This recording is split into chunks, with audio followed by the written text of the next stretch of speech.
राम राम, जय छत्तीसगढ़।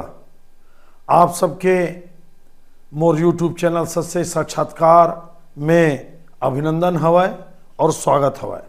आज हम छत्तीसगढ़ के जो राजधानी है, जो आपके छत्तीसगढ़ के हृदय स्थल है, जेकर बारे में पूरा छत्तीसगढ़ ही नहीं पूरा हिंदुस्तान जाने के इच्छुक रहे थे कि रायपुर शहर के जो विधानसभा है ओमा आज के का स्थिति है। आप सब लोग मैं बता दूं, रायपुर शहर परिसीमन के पहले 2 सीट रही से रायपुर और रायपुर ग्रामीण, बाद में बदल के ये 4 सीट हो गए, रायपुर उत्तर, रायपुर दक्षिण, रायपुर पश्चिम और रायपुर ग्रामीण। लेकिन मैं हमेशा बोलता हूं कि आप रायपुर शहर में 4 सीट मत समझाओ। आप रायपुर शहर में आप 7 सीट मानो, एमा 4+3, 3 में आप अभनपुर, आरंग और धरसींवा। देखिए, आरंग और अभनपुर नया राजधानी क्षेत्र है रायपुर के, और धरसींवा रायपुर के विकास खंड है, रायपुर शहर के एक ब्लॉक है। तो आज हम यही रायपुर शहर के राजनीतिक परिदृश्य के चर्चा करबो। देखिए, 1996 तक अगर रायपुर शहर में कोई एक राजनीति का बेताज बादशाह हुआ करता था, जिसके घर घर में पहुंच थी, जिसको लोग नेता मानते थे और जिसका पूरा रायपुर शहर दीवाना था, वो थे शहीद विद्या भैया। विद्या भैया के गली गली में लोग, घर घर में लोग और चाहने वाले लोग, ये इतनी दीवानगी थी कि जब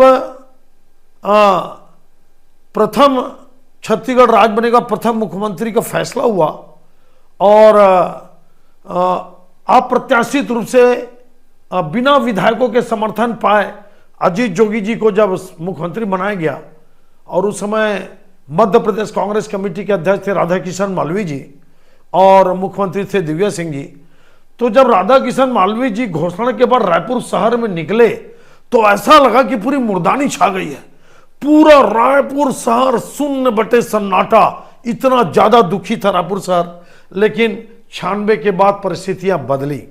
उसके बाद आपके नेता बने भारतीय जनता पार्टी से बृजमोहन अग्रवाल जी, स्वरूप चंद जैन जी को चुनाव हराए और अपनी पकड़ रायपुर शहर में बनाते गए।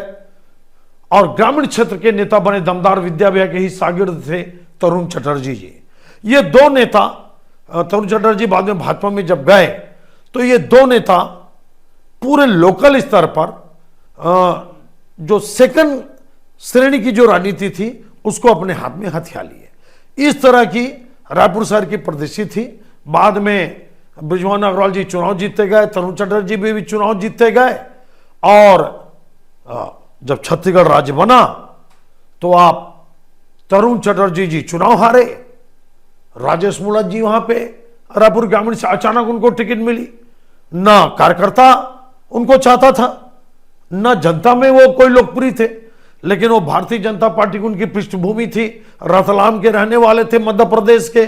उनके पिताजी शायद हाउसिंग बोर्ड में थे, नौकरी में आए, यहीं बस गए और अपने ऊपर के जो बीजेपी के बैकग्राउंड थे उसके आधार पर राजेश मूलत जी टिकट लाए।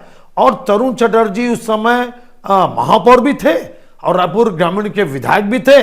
उनके प्रति इतनी एंटी कम्बेंसी हुई कि वो चुनाव हारे। अब वर्तमान परिसीमन के बाद आज क्या स्थिति है, देखिए।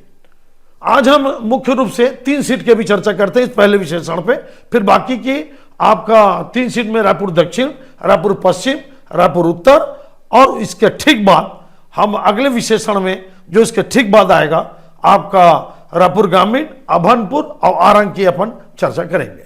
देखिए, अब जब राजेश मूलत जी चुनाव जीते रायपुर ग्रामीण से और रायपुर नगर से बृजमोहन अग्रवाल जी, इन दोनों के बीच में बहुत अच्छे संबंध नहीं थे, लेकिन फिर भी भारतीय जनता पार्टी हिंदुत्ववादी के नाम से जो भी है, आपको एक बात बता दूं मैं कि मेरे ख्याल से 1998 में अकबर जी चुनाव लड़ रहे थे, मोहम्मद अकबर जी रायपुर ग्रामीण से, और वो लगभग उनकी जीत तय थी। भयंकर टक्कर था तरुण चटर्जी और आपके ये मोहम्मद अकबर जी के बीच में। लेकिन चौबे कॉलोनी, समता कॉलोनी में कुछ ऐसी घटना हो गई जिसके कारण मोहम्मद अकबर जी को कड़े फाइट में हारना पड़ा। तो रायपुर शहर में यह स्थितियां चली। अब आज क्या स्थिति है? आज अगर मैं भारतीय जनता पार्टी में आज भी अगर मैं प्रभुत्व वाला नेता मानता हूं तो स्वाभाविक रूप से बृजमोहन अग्रवाल जी का नाम आता है। आपके 1993 से लगातार अभी तक वो विधायक हैं। और वहीं दूसरी ओर रायपुर ग्रामीण आप बोलते जरूर है, लेकिन वो पूरे शहर की सीट है पूरी। उसमें एक नगर निगम आपका बीरगांव नगर निगम शामिल है रायपुर ग्रामीण में। तो सत्येंद्र शर्मा जी कद्दावर नेता, मंदिर हाउस से लगातार चुनाव जीते। हाँ, रायपुर ग्रामीण में चुनाव हारे नंदेश साहू जी से, लेकिन कद्दावर नेता। आज क्या है? आज अगर मैं बोलूं कि मुख्य रूप से अगर भारतीय जनता पार्टी में बृजमोहन अग्रवाल जी नेता हैं तो ये मान के चलिए कांग्रेस में अगर प्रभुत्व वाली राजनीति कर रहा है तो युवा नेता है, विधायक है और राष्ट्रीय सचिव है विकास उपाध्याय।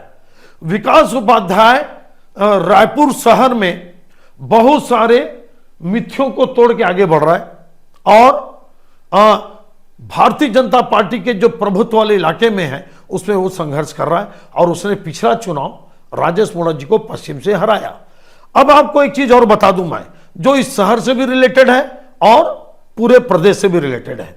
भारतीय जनता पार्टी में 2-4 ऐसे नेता हैं, अब आप समझ लीजिए इशारा, जिन्होंने सिर्फ पार्टी को ही बदनाम नहीं किया, इनके व्यवहार, इनके आदत, इनका जो स्टाइल और इनका जो रौबदारी, जो सत्ता का घमंड इनके सर चढ़ पे बोल रहा था। और इन लोगों ने भयंकर नुकसान किया भारतीय जनता पार्टी का। और इसी व्यवहार के कारण आपका विकास उपाध्याय जी फायदा उठाए। आप देख लीजिए, क्या भारतीय जनता पार्टी ऐसे जिनके जो अव्यवहारिक थे, जो भयंकर उटपटांग लहजे में लोगों से व्यवहार से पेश आते थे, ऐसे जो 4-5 रायपुर शहर के से मिला के पूरे प्रदेश से ऐसे 4-5 लोगों का क्या टिकट काटेगी? क्या एक नया संदेश देगी भारतीय जनता पार्टी? उसको देखते हैं। अब देखिए रायपुर दक्षिण, स्वाभाविक रूप से बृजमोहन अग्रवाल जी चाहेंगे तो वही चुनाव लड़ेंगे, कहीं कोई दिक्कत नहीं। लेकिन आप ये मान के चलिए शायद बृजमोहन अग्रवाल जी छत्तीसगढ़ चुनाव प्रचार समिति कहीं अध्यक्ष ना बन जाए, हो सकता है, यह मेरा आकलन है। तो क्या वो फिर दक्षिण में चुनाव लड़ेंगे? ना लड़े, लोकसभा लड़ सकते हैं। तो किसको टिकट वहां पे मिल सकती है? तो प्रमुख दावेदार रायपुर लोकसभा के आपके जो रायपुर दक्षिण के ही निवासी हैं सुनील सोनी जी, वो एक प्रमुख दावेदार हैं। उपासने जी, जिनकी माता जनसंघ से जुड़ा पूरा परिवार, समर्पित जनसंघ के प्रति, सब मीसाबंदी लोग हैं। ये मीसा में 1919 में जेल में रहे। उपासने जी, सच्चिदानंद उपासने जी भाजपा के जिला अध्यक्ष रहे, वो एक प्रमुख दावेदार हैं। इसके अलावा इस क्षेत्र के एक युवा पार्षद हैं मृत्युंजय दुबे जी, वो एक प्रमुख दावेदार हैं, जो कुछ समय पहले भारतीय जनता पार्टी में शामिल हुए, मेयर का चुनाव लड़े, हार गए एजाज ढेबर जी के सामने। मृत्युंजय दुबे जी भी एक प्रमुख दावेदार हैं। आप ये मान के चलिए यहां पे बृजमोहन अग्रवाल जी की भावनाओं को निश्चित रूप से ख्याल रखा जाएगा। अब अगर कांग्रेस की बात करें तो कांग्रेस में यहां से कन्हैयालाल अग्रवाल जी जो पिछला चुनाव लड़े, बहुत अंतिम समय में उनको टिकट मिली, वो तो पूरा जोर शोर से भिड़े ही है। लेकिन क्या उनकी उम्मीद फिर से है? शायद किन्हीं कारणों से कम। तो कौन? प्रमोद दुबे जी, जो रायपुर लोकसभा का चुनाव लड़े और लगभग 3.5 लाख वोट से चुनाव हारे रायपुर लोकसभा का, और अभी नगर निगम में सभापति हैं। वो यहां से लड़ना चाहते हैं, टिकट मांगना चाहते हैं। आपके एजाज ढेबर जो मेयर हैं वो भी टिकट मांगना चाहते हैं। आपके सनी अग्रवाल जी जो श्रम कल्याण बोर्ड के शायद अध्यक्ष हैं, कैबिनेट मिनिस्टर का दर्जा है, वो पूरी ताकत से भिड़े हैं। आपके यहाँ पे एक नेता और हैं जो कभी ब्राह्मण पार्षद से निर्दलीय पार्षद बने, वो भी आयोग के चेयरमैन है, हालांकि वो पश्चिम से भी टिकट मांग रहे हैं। ज्ञानेश शर्मा जी, वो एक प्रमुख दावेदार हैं। लंबी फेरहस्ती है। देखिए आप रायपुर दक्षिण में बहुत लंबे, एक आपको एक नाम और बता दूं मैं, जो साहू समाज का नेता है, संदीप साहू, युवा नेता है, तेलघानी बोर्ड का अध्यक्ष है वो। देखिए आप, कांग्रेस में एक नेता हुआ करते थी पार्वती साहू, ये उनके सुपुत्र हैं। तो इस तरह से दक्षिण में लंबी फेरस्ती है। अब आइए रायपुर पश्चिम में। रायपुर पश्चिम में फिर आपको मैं बोला, विकास उपाध्याय का कोई जोड़ नहीं है। विकास उपाध्याय जी चुनाव लड़ने की तैयारी में है, चुनाव लड़ेंगे। उनकी टिकट ना भूपेश बघेल जी काटेंगे, ना मेरे ख्याल से दिल्ली से कटेगा। लेकिन फिर भी आपको मैं यहां के बारे में कुछ बताना चाहूंगा। यहां पे एक युवा पार्षद है श्री कुमार मेनन, वो अभी सभापति है निगम में, 3 बार का पार्षद है, अलग अलग वार्ड से लड़ा। जो आपका गुड़ियारी क्षेत्र पड़ता है, आपका रिंग रोड का जो इलाका है, रिंग रोड नंबर 1, आपका उस इलाके में, आपका उस इलाके का नेता है शुक्रवारी बाजार, ये आपका गुड़ियारी वाला इलाका, अलग अलग वार्ड से ये लड़के जीता, 3 चुनाव जीता। एक प्रमुख दावेदार ये भी है। लेकिन विकास उपाध्याय के सामने टिकने वाले टिकट के मामले, देखिए चुनाव तो जीत सकते हैं, जो मैं नाम आपको बता रहा हूं। उसी तरह से यहां पे आपका मांग रहे हैं सुबोध हरितवाल जी। सुबोध हरितवाल जी राष्ट्रीय प्रवक्ता हैं, ये टिकट मांग रहे हैं आपके कांग्रेस से, यूथ कांग्रेस के कोटे से। उसके अलावा आपका इस एरिया में एक नाम और है सुबोध पंकज मिश्रा। पंकज मिश्रा यूथ कांग्रेस की राजनीति से, एनएसवाई की राजनीति से आगे बढ़ा और अभी एआईसीसी का मेंबर है। वो भी रायपुर पश्चिम से, अच्छा नहीं, पंकज मिश्रा रायपुर उत्तर से भिड़ा है। तो श्री कुमार मेनन, सुबोध हरितवाल, ये आपके टिकट मांग रहे हैं। आप मान के चलिए रायपुर पश्चिम से, और आरडीए के उपाध्यक्ष शिव सिंह ठाकुर जी। लेकिन आप मान के चलिए विकास उपाध्याय जी फिर से लड़ रहे हैं। अब आइए रायपुर उत्तर। रायपुर उत्तर में कुलदीप जुनेजा जी, देखिए अभी जीते चुनाव, इसके पहले चुनाव हारे, उसके पहले फिर जीते थे। यहां पे बीजेपी से आपके सीचन सुंदरानी और कुलदीप जुनेजा में टक्कर होते रहता है। लेकिन आपको एक बात मैं बता दूं कि मैं पश्चिम में आपका नाम सिर्फ राजेश मूणत जी का बताया, जो पिछला चुनाव हारे। क्या राजेश मूणत जी को टिकट फिर से पार्टी देगी? मेरे को लगता है कि उनकी शिकायत बहुत है, उनके व्यवहार को लेके, उनके तौर तरीका को लेके। तो क्या भारतीय जनता पार्टी किसको चुनाव लड़ा सकती है? भारतीय जनता पार्टी यहां पे मीनल चौबे, जो 3-4 बार से पार्षद है, नगर निगम में विपक्ष की नेता है, वो प्रबल दावेदार है। आपको मैं बता रहा हूं रायपुर पश्चिम से। प्रफुल्ल विश्वकर्मा, वो भी 3-4 बार पार्षद रहे, आपके सभापति रहे नगर निगम में, वो एक प्रबल दावेदार हैं रायपुर पश्चिम से। आपके रायपुर पश्चिम से मोतीलाल साहू जी, देखिए बड़ा नाम, साहू समाज के कद्दावर नेता, राष्ट्रीय पदाधिकारी साहू समाज में, दुर्ग लोकसभा से, महासमुंद लोकसभा से चुनाव लड़े, हारे चंदूलाल साहू के खिलाफ। पिछला चुनाव पाटन से लड़े, वहां पे वो नहीं जीत पाए भूपेश बघेल के खिलाफ। मोतीलाल साहू जी, मीनल चौबे जी, आपके प्रफुल्ल विश्वकर्मा जी, आप और मान के चलिए एक युवा नेता है, मंडल अध्यक्ष है, इसकी पत्नी भी नगर निगम में पार्षद है, आशु चंद्रवंशी जी। ये भारतीय जनता पार्टी के प्रबल दावेदार हैं। मेरे को यह लगता है कि मीनल चौबे या मोतीलाल साहू में, दो में इसमें एक फैसला हो सकता है। बाकी आप ये भी नाम मानिए, आप आशु चंद्रवंशी बहुत सीरियस कैंडिडेट है, प्रफुल्ल विश्वकर्मा भी सीरियस कैंडिडेट है। यह रायपुर पश्चिम की भारतीय जनता पार्टी की बात, कांग्रेस की मैं बता दिया। अब वापस उत्तर में आते हैं। उत्तर में कुलदीप जुनेजा एक बार जीते, पिछला चुनाव हारे, फिर यह चुनाव जीते। सीचन सुंदरानी जी अभी हारे, पिछला चुनाव जीते, उसके पहले वाला हारे। ये दोनों दावेदार हैं बीजेपी से, सीचन सुंदरानी जी, कुलदीप जुनेजा जी कांग्रेस से। अब कांग्रेस में दूसरा कौन? अगर कुलदीप, देखिए कुलदीप जुनेजा जी को क्या इस बार टिकट देगी? पार्टी भयंकर सीरियस है इस बार। पहले तो कोई ऑप्शन नहीं था, ये तय मानते थे लोग कि कुलदीप जुनेजा लड़ेंगे, लेकिन इस बार मामला थोड़ा सा कठिन हो गया है।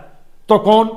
महेंद्र छाबड़ा जी, जो एक प्रमुख नेता है, आयोग के चेयरमैन हैं और उस क्षेत्र में सक्रिय हैं। महेंद्र छाबड़ा जी, 2 बार के पार्षद अजीत कुकरेजा जी, जो युवा हैं, दमदार हैं, सक्रिय हैं, लॉबिंग कर रहे हैं जोरदार कि उनको टिकट मिल जाए। वो मेयर की भी मेयर का भी चुनाव लड़ना चाहते थे, नहीं लड़ पाए।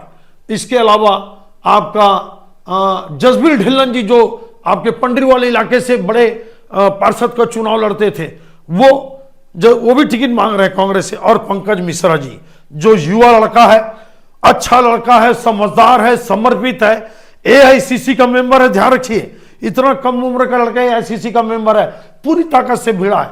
यह है कांग्रेस की लिस्ट। अब भाजपा में उत्तर से कौन है?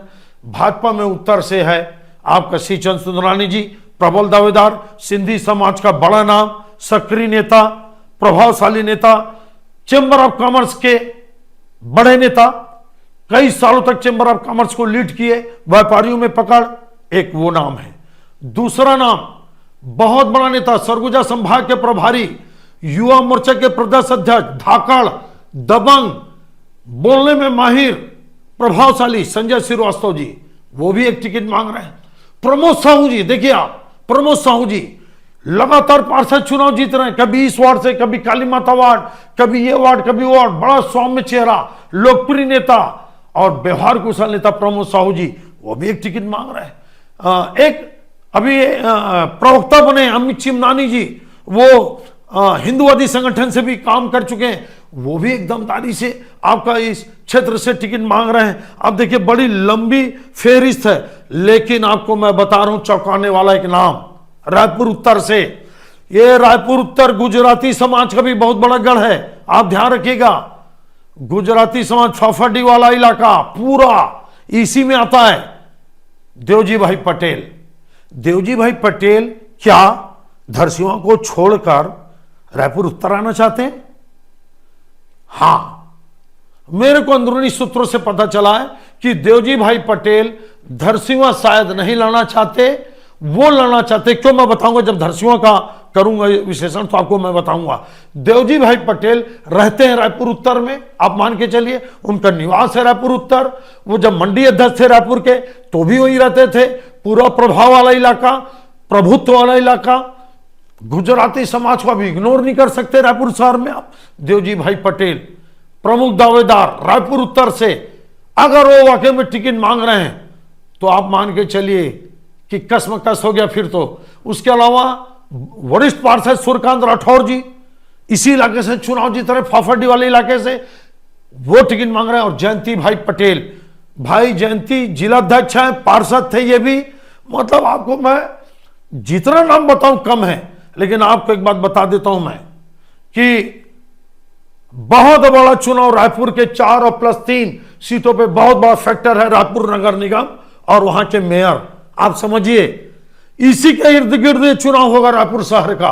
आप मान के चलिए रायपुर नगर निगम और रायपुर शहर का मेयर और रायपुर निगम की कार्यप्रणाली, आप मान के चलिए ये व्यापारियों की राजधानी है, ये उद्योगपतियों की राजधानी है, ये रायपुर लघु भारत है। यहां पे सिख समाज, जैन समाज, ब्राह्मण समाज, आपके तेलुगु समाज, मलयाली समाज, आप क्या समझते हैं आप?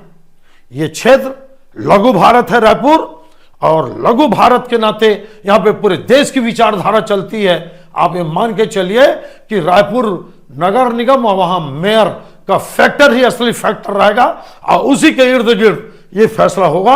आप ध्यान रखिए, आप जरूर बताइए कि ये मेरे रायपुर शहर का जो विशेषण है। लेकिन आपको मैं बता दूं, रायपुर शहर में जो 3 सीट जीती थी, 3 कांग्रेस, 1 बीजेपी, और अगर 4+3 रायपुर शहर की 7 सीट मान लूं तो आप ये मान के चलिए 6+1, 6 में कांग्रेस, 1 में बीजेपी। परिदृश्य बदलेगा, बिल्कुल बदलेगा परिदृश्य। हो सकता है 5-2 हो जाए या हो सकता है 4-3 हो जाए। आप इंतजार करिए। भयंकर है जब भारतीय जनता पार्टी को रायपुर शहर की 4 और +3 सीट आरंग, धरसींवा और अभनपुर में। इन्हीं शुभकामनाओं के साथ मेरा विश्लेषण आपको कैसा लगा जरूर कमेंट्स करके बताइए। आप सबसे निवेदन है कि सब्सक्राइब करिए, लाइक करिए और शेयर करिए। जय छत्तीसगढ़, जय हिंद, भारत माता की जय।